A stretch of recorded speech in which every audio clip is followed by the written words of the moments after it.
İsti yeməkləri süfrəyə çox vaxt fərqli salatlarla servis edirik. Xüsusilə də bayramlarda, tətil günlərində müxtəlif ərzaqlarla salatlar hazırlayırıq.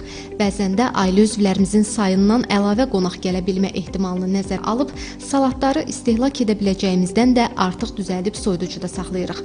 Günlərlə hər xörəklə yediyimiz salatlar mütəxəssislərin fikrincə sağlamlığımız üçün təhlükəlidir. Xüsusi diqqəti salatlara və soslu yeməklərə yetirək, çünki salatlarımıza əlavə etdiyimiz mayonez də olduqca kalorilidir və orqanizm üçün zərərlidir. Buna görə də bunun əvəzinə qatıq, kefir və ya qatığa biraz xardal əlavə edib və ya zeytun yağı ilə limonu qarışdırıb bu şəkildə daha sağlam soslar hazırlamağınız tövsiyə olunur. Həmçinin qeyd etmək istəyirəm ki, qidalar soyuducuda çarpaz çirklənməyə də məruz qala bilər. Ümumiyyətlə, salatlar otaq temperaturunda çox saxlanılmamalıdır. Süfrəyə təqdim olunmadan 40 dəqiqə əvvəlcədən hazırlamaq daha məqsədə uyğundur.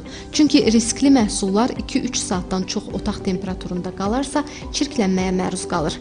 Həkimlər bildirirlər ki, əgər salatın tərkibində mayonezlə qarışıq ət, toyuq, balıq kimi məhsullar varsa, bu salatı 12 saatdan sonra yemək olmaz. Biz bunun mayonezli salatların hər hansı tərkibinin dəyişdiyini və yaxud da artıq pozulduğunu necə bilə bilərik? 1.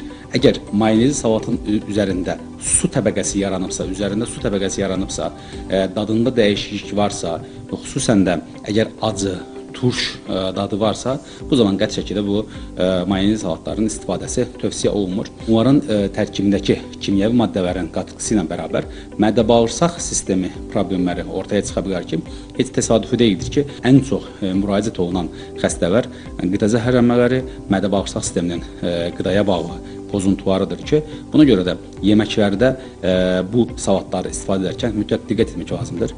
Biber, pomidor, xiyar, yerkökü, göyərti və bu kimi ərzaqlarla hazırlanan və sadəcə zeytun yağı əlavə edilən salatlar isə daha təhlükəsizdir. Hətta tam əksinə faydalı hesab edilir.